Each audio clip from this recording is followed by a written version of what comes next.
Hello दोस्तों, स्वागत है आप सभी का एक बार फिर से आपके अपने यूट्यूब चैनल स्टडी प्लेटफॉर्म पे। आज के इस वीडियो में मैं आपको कवर कराऊंगा साइबर लॉ से जो बनने वाले क्वेश्चन हैं, यानी कि साइबर लॉ से जो इम्पोर्टेंट एमसीक्यू बनने वाले हैं दीनदयाल उपाध्याय गोरखपुर यूनिवर्सिटी के लिए, वो सारे इस वीडियो में कवर कराऊँगा। सारे नहीं कह सकते हैं, लेकिन मोस्ट इम्पोर्टेंट से मोस्ट इम्पोर्टेंट यहाँ पर मैं कवर कराने की कोशिश करूँगा। देखो, अगर आपने चैनल को सब्सक्राइब नहीं किया तो वो सब आप कर लीजिएगा। मैं वीडियो स्टार्ट करता हूँ। पहला क्वेश्चन देखो आपसे जो पूछा जा सकता है वो है कि सूचना का अर्थ है। तो सूचना का अर्थ क्या होता है, बेसिकली यही आपसे पूछा जा सकता है। तो डेटा, पाठ और ध्वनि, ये सभी क्या है, सूचना का अर्थ हो जाएगा, सूचना के मतलब हो जाएंगे। डेटा हो गया, डेटा चोरी हो गया, पाठ और ये ध्वनि, ये सभी क्या है, सूचना का अर्थ है। तो उपरोक्त सभी डी जो है पहले का आपका करेक्ट आंसर है। नेक्स्ट क्वेश्चन देखो आपसे जो पूछा जा सकता है वो हो जाएगा कि कौन सी धारा साइबर आतंकवाद से संबंधित है। तो राइट आंसर आपको लगाना धारा 66F। ठीक है, धारा 66F जो है साइबर आतंकवाद से संबंधित है। और एक इम्पोर्टेंट बात आपको बताऊं, ये क्वेश्चन पेपर ना 2024 में जो है आपसे पूछा गया है दीनदयाल उपाध्याय यूनिवर्सिटी में। उसी में से मैंने क्वेश्चन यहाँ पे सिलेक्ट किए हैं, उसमें से भी सिर्फ वही क्वेश्चन लिए हैं जो इम्पोर्टेंट है।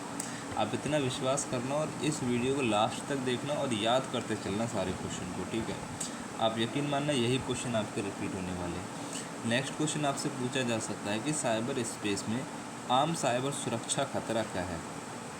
साइबर स्पेस में आम साइबर सुरक्षा खतरा आपका हो जाएगा मेलवेयर। ठीक है, क्या हो जाएगा, मेलवेयर हो जाएगा। साइबर भूकंप और साइबर तूफान ये कुछ नहीं है, ये काल्पनिक शब्द हो जाएंगे, इसको आपको ध्यान नहीं रखना है। और जो ये है सौर ज्वालाएँ, ये एक प्राकृतिक घटना हो जाएगी। ठीक है, तो मेलवेयर आपका यहाँ सीधा सही आंसर है, बी आपका करेक्ट आंसर है। देखो, नेक्स्ट क्वेश्चन आपसे पूछा जा सकता है कि साइबर अपीलीय अधिकरण में प्रत्येक अपील की अवधि के भीतर दायर की जाएगी। तो ये राइट आंसर आपको लगाना है 60 दिन के अंदर। ठीक है, जो साइबर अपीलीय अधिकरण है, साइबर अपीलीय अधिकरण के अंदर जो प्रत्येक अपील है, यानी कि अगर आपका कुछ दिक्कत हुई, साइबर जो अटैक होते हैं उससे आपको कुछ हुआ, तो आप जो अपील करेंगे उसको जो है ना 60 दिन के अंदर ही उसकी अपील दायर की जाएगी। तो सी आपका करेक्ट आंसर यहाँ पे हो जाएगा। नेक्स्ट क्वेश्चन आपसे पूछा गया है कि निम्नलिखित में से कौन सा नेटवर्क तक पहुँचने का सबसे सुरक्षित तरीका है। तो नेटवर्क तक पहुंचने का सबसे सुरक्षित तरीका जो है ना भाई, बायोमेट्रिक हो जाएगा। बायोमेट्रिक क्या होता है ना, जैसे आप आधार कार्ड बनाते फिंगरप्रिंट लगाते हैं ना, आप सिम खरीदते हैं तो फिंगरप्रिंट लगाते हैं ना, आप बैंक से पैसे निकालते हैं तो कभी कभार आधार कार्ड से भी आप साइबर केंद्र पर जाके निकालते हैं तो वहाँ से भी आप फिंगरप्रिंट लगाते हैं, तो वही बायोमेट्रिक तरीका है। तो वो सबसे सुरक्षित तरीका हो जाएगा। ठीक है, नेटवर्क तक पहुँचने का। ये ईमेल लॉगिन, उपयोगकर्ता का नाम और ये सोशल मीडिया, ये सभी कोई इम्पोर्टेंट नहीं है, लेकिन सबसे महत्वपूर्ण है आपका बायोमेट्रिक। ठीक है, इस तरीके से आपको मैं समझता हूँ याद होती चलेंगी सारी चीज़ें। नेक्स्ट क्वेश्चन आपसे पूछा जा सकता है कि साइबर कानून का कौन सा पहलू मुख्य रूप से व्यक्तिगत डेटा की सुरक्षा से संबंधित है। तो राइट आंसर आपको लगाना है डेटा गोपनीयता विधि। ठीक है, डेटा गोपनीयता विधि जो हो जाएगी साइबर कानून का मुख्य रूप से व्यक्तिगत डेटा की सुरक्षा से संबंधित हो जाएगा। सी आपका करेक्ट आंसर है।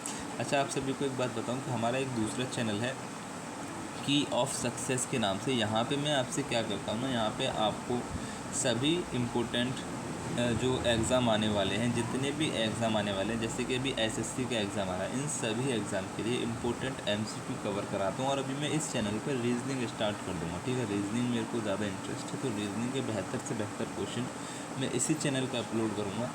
तो आप क्या करना, प्रैक्टिस के रूप में यहाँ से देख सकते हैं, आप पढ़ कहीं से भी सकते हैं, लेकिन प्रैक्टिस के रूप में आप इस चैनल को फॉलो कर सकते हैं, जहाँ पे आपकी धमाकेदार प्रैक्टिस में यहाँ पे आपसे कराऊंगा। ठीक है, इस चैनल पे आकर एक बार आप कमेंट ज़रूर कर देना अगर आपको सच में वीडियो चाहिए कि हाँ भाई इस सब्जेक्ट पे वीडियो लाओ, इस सब्जेक्ट का प्रैक्टिस सेट बनाओ, तो मैं जल्द से जल्द इस चैनल पे भी आपका काम करना शुरू कर दूंगा। लेकिन अभी मैं आपको बता रहा हूँ कि मैं यहाँ पे करने वाला हूँ, तो आप इस चैनल को फॉलो कर सकते हैं। लिंक मैंने सारे डिस्क्रिप्शन में दे रखे हैं। टेलीग्राम से आप ज्वाइन हो जाना, वहाँ सारी चीज़ें की इन्फॉर्मेशन आपको मिलती रहेगी, PDF नोट्स आपको मिलते रहेंगे। व्हाट्सअप जो हमारा चैनल है वहाँ पर आपको मैं इन्फॉर्मेशन देता रहूँगा। ठीक है, और नेक्स्ट क्वेश्चन आपसे देखो पूछा जा सकता है कि सोशल मीडिया में हैशटैग का उपयोग किस लिए किया जाता है। तो सोशल मीडिया में हैशटैग का उपयोग किस लिए किया जाता है। आप सभी सोशल मीडिया यूज़ करते हैं, आप सभी को पता है कि सोशल मीडिया में हैशटैग का इस्तेमाल क्यों किया जाता है। देखो, यहाँ पे आपका आंसर है कि सामग्री को वर्गीकृत और लिंक करने के लिए, जो भी आपके पास सामग्री है उसको कैटेगराइज करने के लिए और लिंक करने के लिए, मतलब एक मुख्य से आपका आमतौर पर कहना कि रीच बढ़ाने के लिए आपको ये बताना कि हैशटैग लगाएंगे, ये वाला लगाएंगे, ये वाला लगाएंगे, तो उससे आपको क्या होगा कि रीच बढ़ती रहेगी। तो वही यहाँ पे सारी चीज़ है। नेक्स्ट क्वेश्चन आपसे पूछा जा सकता है कि साइबर सुरक्षा के संदर्भ में IoT का अर्थ है। तो साइबर सुरक्षा के संदर्भ में IoT का अर्थ हो जाएगा इंटरनेट ऑफ थिंग्स। ठीक है, क्या हो जाएगा? Internet of things. इसका फुल फॉर्म हो जाएगा इंटरनेट ऑफ थिंग्स। इस बात को याद रखेंगे। IoT का फुल फॉर्म यहाँ पे आपसे पूछ सकता है, इम्पोर्टेंट है, याद रखना। नेक्स्ट क्वेश्चन आपसे पूछा जा सकता है कि साइबर स्पेस क्या है। देखो बहुत इंपॉर्टेंट क्वेश्चन है।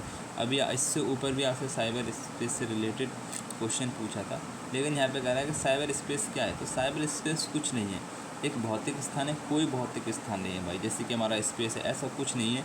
एक काल्पनिक अवधारणा है, एक वैकल्पिक वास्तविकता है। तो उपरोक्त में से कोई नहीं। तो आप यहाँ पे देखो, उपरोक्त में से कोई नहीं कहना ठीक भी नहीं होगा, एक काल्पनिक अवधारणा हो जाएगी, ये कह भी सकते हैं। ठीक है, एक काल्पनिक अवधारणा है, मतलब ऐसा कुछ है नहीं कि साइबर स्पेस है, कोई भौतिक जगह वगैरह कुछ नहीं है। बस एक कुछ जो वातावरण है ना साइबर स्पेस का, जैसे कि साइबर अटैक हो रहे हैं, साइबर सुरक्षा से रिलेटेड जितनी भी बात है, उसी को साइबर स्पेस कह दिया गया है। ठीक है। नेक्स्ट क्वेश्चन आपसे पूछा जा सकता है कि सूचना प्रौद्योगिकी अधिनियम 2000 की धारा 24 संबंधित है। तो किससे संबंधित है? लाइसेंस देने या अस्वीकार करने की प्रक्रिया से संबंधित है धारा।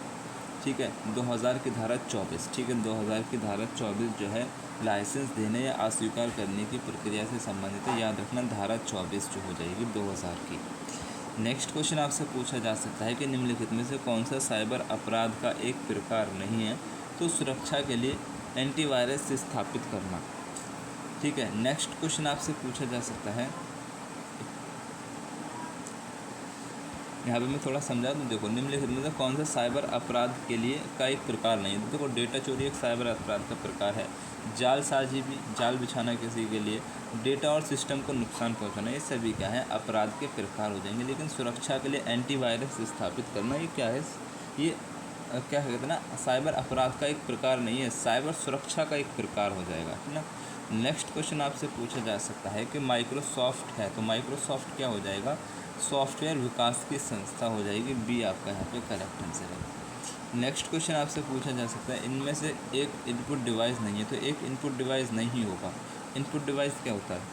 इनपुट डिवाइस जो होता है जिसके ज़रिए हम सिस्टम में अपना कोई डाटा इनपुट कर सकते हैं। देखो, कीबोर्ड में आप कुछ टाइप करेंगे, सिस्टम के अंदर जाएगा। माउस से आप कुछ भी क्लिक करेंगे, सिस्टम में जाएगा। और ये बार कोड आपका क्या करेगा? स्कैन करेगा। ठीक है, मतलब बार कोड जो है वो एक कोड ही तो है, तो वो आउटपुट तो होगा नहीं, तो उसे स्कैन करने तो सिस्टम के अंदर ही कुछ जाएगा। लेकिन जो प्रिंटर है, प्रिंटर एक आउटपुट डिवाइस हो जाएगा। ठीक है, तो आउटपुट डिवाइस नहीं है ये पूछ रहा है, तो प्रिंटर एक आउटपुट डिवाइस है। तो यही आपसे पूछना है, डी आपका करेक्ट आंसर। नेक्स्ट क्वेश्चन आपसे पूछा जा सकता है कि निम्नलिखित में से कौन सूचना प्रौद्योगिकी शब्दावली नहीं है। तो सूचना प्रौद्योगिकी शब्दावली नहीं, प्रकाशीय भंडारण हो जाएगा। सी करेक्ट आंसर है। नेक्स्ट क्वेश्चन आपसे देखो पूछा जा सकता है कि साइबर स्क्वैटिंग का संबंध है। तो साइबर स्क्वैटिंग का संबंध डोमेन नाम विवाद से है। इंपॉर्टेंट क्वेश्चन है, इसको याद रखना। साइबर स्क्वैटिंग का संबंध किससे है? डोमेन नाम विवाद से हो जाएगा। ए करेक्ट आंसर है। नेक्स्ट क्वेश्चन आपसे पूछा जा सकता है कि किस प्रकार का दुर्भावनापूर्ण कोड स्वयं को वैध सॉफ्टवेयर के रूप में प्रच्छन्न करता है लेकिन सिस्टम पर अनधिकृत कार्य करता है। तो ट्रोजन आपको यहाँ पे राइट आंसर लगा देना। नेक्स्ट क्वेश्चन आपसे पूछा जा सकता है कि चाइल्ड पोर्नोग्राफी सूचना प्रौद्योगिकी अधिनियम 2000 की धारा डैश के अंतर्गत अपराध है। तो किसके अंतर्गत अपराध है? तो धारा 67B के, धारा 2000 की धारा 67B के अंदर जो चाइल्ड पोर्नोग्राफी है वो एक क्या हो जाएगा? अपराध हो जाएगा। ठीक है। नेक्स्ट क्वेश्चन आपसे पूछा जा सकता है कि सूचना प्रौद्योगिकी अधिनियम 2000 कब लागू हुआ था। तो 2000 लागू हुआ था 17 अक्टूबर 2000 को। बहुत इंपॉर्टेंट है, 17 अक्टूबर 2000 को लागू होता है। नेक्स्ट क्वेश्चन आपसे पूछा जा सकता है कि सूचना प्रौद्योगिकी अधिनियम की कौन सी धारा कंप्यूटर संसाधन का उपयोग करके धोखाधड़ी के लिए कारावास की सज़ा से संबंधित है? तो राइट आंसर आपको लगाना है धारा 66D। ठीक है, धारा 66D हो जाएगा। नेक्स्ट क्वेश्चन आपसे पूछा जा सकता है कि आईटी अधिनियम 2000 के तहत किस निकाय की स्थापना की गई थी? तो राइट आंसर आपको लगाना साइबर अपीलीय ट्रिब्यूनल की। ठीक है, ये यहाँ पे आपका करेक्ट आंसर हो जाएगा। नेक्स्ट क्वेश्चन आपसे पूछा जा सकता है कि आईटी अधिनियम 2000 की धारा 66 किस विशिष्ट अपराध को संबंधित करती है? तो राइट आंसर आपको लगाना है कंप्यूटर सिस्टम तक अनाधिकृत पहुंच। तो ये यहाँ पे करेक्ट आंसर है।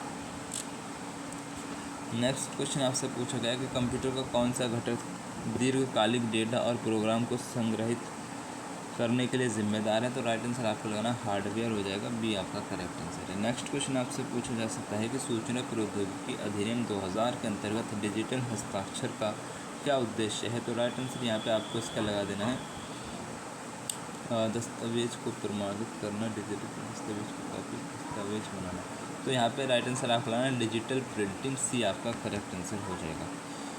ठीक है, नेक्स्ट क्वेश्चन आपसे पूछा जा सकता है कि वाईफाई को बेईमानी से एक्सेस करना है। तो वाईफाई को बेईमानी से एक्सेस करना जो हो जाएगा ना, आईपीसी के तहत एक अपराध हो जाएगा। ठीक है, समझ लेना।